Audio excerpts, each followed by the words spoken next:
welcome to the show. You're watching Twin Tiers Football alongside Dan Fates. I'm Jenna Cottrell, and we're on to the semifinal action in Section 4. Yeah, and this is where the games really matter. We've got a handful of rematches from a week ago. You know what they say, familiarity can breed contempt. Corning looking to get back-to-back titles, but standing in their way tonight, the Patriots, the defending Class AA champions in the semis. Binghamton, though, leads the series 1-0, and they pick up where they left off. And the forward, Pats in control. Rashid Pettiford comes up with the big hit, but Corning keeps the drive alive. Luke Trussell on the pitch coming near side. That leads to a quarterback keeper for a touchdown from the Hawks, but not nearly enough from Corning. The Hawks can't defend the title as they get dropped by Bingo 41-18. Binghamton will head back to the Class AA title game. Yeah, now moving to Class C. Waverly's offense is averaging over 35 points in their 6 wins this season. But last week, the Wolverines could only muster up 12 points, losing to Owego by 1. And if that game was any indication of tonight's matchup, we were in for a great rematch. Absolutely. Yeah, let's just hit the reset button. Same place, same time. And this one's for all the marbles. Wolverines wanting some revenge.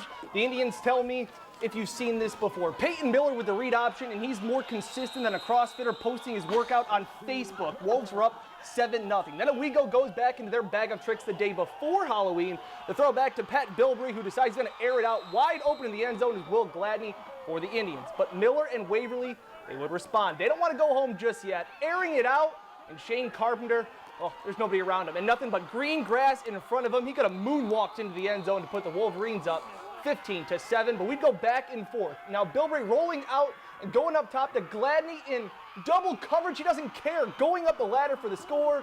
But that's as close as they would get. They couldn't convert the 2-point conversion. Miller would actually break up the pass. Waverly holds on. The Wolverines get their revenge and escape onto the sectional final. 15-13, they play the winner of Sus Valley and Shenango Valley. In Pennsylvania, the Wildcats needing a win tonight to control the NTL Large School title. They were taking on the Trojans, and points were at a premium tonight, so you take them when you can get them. Austin Lister from 36 yards away. Sure, Athens extends their lead 10-0. After a Trojan fumble, the Wildcats back on the prowl. Aaron Berry on the quick out to Kalen Keithley, and then number 7 gets all loose with it. Simply won't go down, shaking tackles, B-button there, tiptoes sideline, gets into Troy territory, but the Trojans defense, they would hold. But they would have problems more on the offensive side, hanging on to the ball all night. Connor Jackson botches the handoff to Ben Sherman. Ball on the carpet again, Wildcats recover. Couple played later, Barry, he's going to his go-to guy again. Keithley, again, the completion was short, but this is some serious yak. I'm talking about yards after catch. 50-plus yards to the end zone. Wildcats seal the deal. Athens clinches the NTL Large School title with a win over Troy, 17-7. Staying in District 4, one loss Wellsboro, paying a visit to just one win Towanda. So you might think this one's all Hornets, but not so fast. Again, points were hard to come by, so Tyler Bossie knocks it through from another 36 yards away, and the Black Knights were on top 10-0 in the first half. Wellsboro trying to get that offense going. Brandon Lamphere dropping back. He's hooking up with Chase Moser. This guy's making a couple guys miss and picks up the first down for the Hornets. But Towanda, they came to play tonight. Lamphere dropping back in this one. Oh, and he's just got pressure all over him. He's trying to escape, but look at the pursuit and effort by Todd Koss. The big 12-yard sack would stop that Wellsboro drive. One of his 3 sacks. The defense took charge under the lights.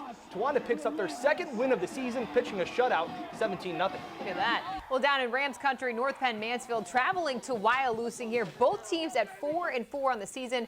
It was just some old school football here. Rams on the opening drive trying to run the ball, but Aaron White, sit down, young man. White with the tackle for a loss. After a North Penn punt, Wyalusing sticking with the run, but that Panther defense was up to the challenge. Luke Jennings on the sweep, but Brandon Hill sticking him to it. Ball pops out. North Penn able to recover. Still no score in the first quarter. Wyalusing trying to get fancy. Now with a fake reverse, but Panthers were all over that too. Colin Edson gets swallowed up by the defense. In the NTL matchup, the Panthers take down the Rams 22-8.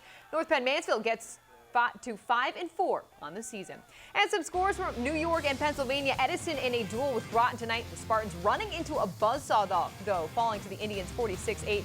And Sayre on the road at South Williamsport. The guys can't quite get it done. Sayre loses 35-12. Yeah, looking ahead at Section 5's playoff schedule, Hornell will face Penn in semifinal action. That game will be at 4 at Caledonia Mumford.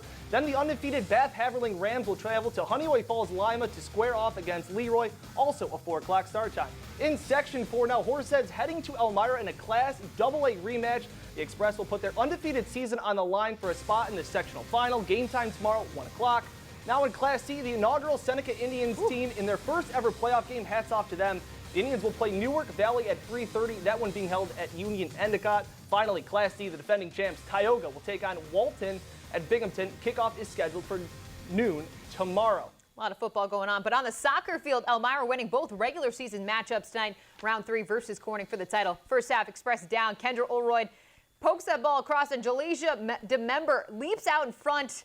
Yeah, there was a tie game in this one. The excitement tangible. This game was tied, but 2 minutes later, off a Corning corner, the ball booted back post. Audrey Howard, look at her composure. She beats her defender, then slips this one in near side. Skylar Sancombe taking back the lead as she wasn't quite able to get that ball. The Hawks were up 2. Then on the attack again, Haley Bicknell makes some space on the 18. Bicknell with a moonshot. She is so good. But Corning wouldn't need that one to fall. Corning steals away the title from two-time defending champions Elmira 3-1. It's the first time since 2012 that Hawks have taken home the plaque. And for the girls, they say this is the perfect way to cap off their journey of a season.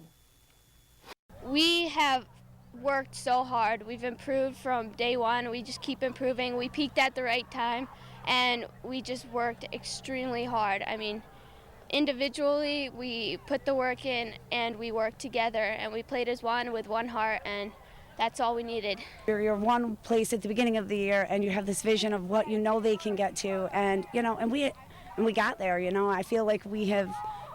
They've exceeded some of my expectations. But mostly tonight, I always tell them 80% of everything they do is mental. It's mental. Get out there and outthink them, outwork them. And that's the part I'm most proud of today because I felt like every kid came out and did their job. Yeah, hats off to both teams there. So now we go from cold outside to cold inside. The Jackals were back at home after a trip to Reading this week, looking to get back to .500 hockey. Yeah, while it was near freezing outside, the Elmira Jackals trying to heat up the offense and get some consistent scoring in downtown Elmira. The Jackals looking to pick up their first home win of the year. The Solar Bears, they were in town tonight. What a ferocious mascot. Nothing Orlando says hockey like that. Firing first, period 1. The Bears with a shot right out in front.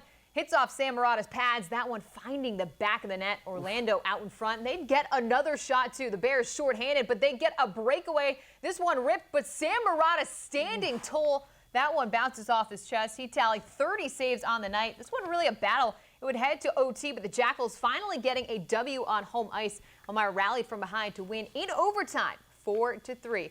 And hats off to the Elmira Jackals as well. They will be home tomorrow against Manchester. That game starting at 7:05. And plenty of Section 4 action from the soccer field and the football field. Make sure to stay tuned. Yeah, Bills are on a bye, so Bills Mafia doesn't have to be disappointed this week, I guess. Joe will have a last look at your forecast after the break. You're watching WENY News at 11.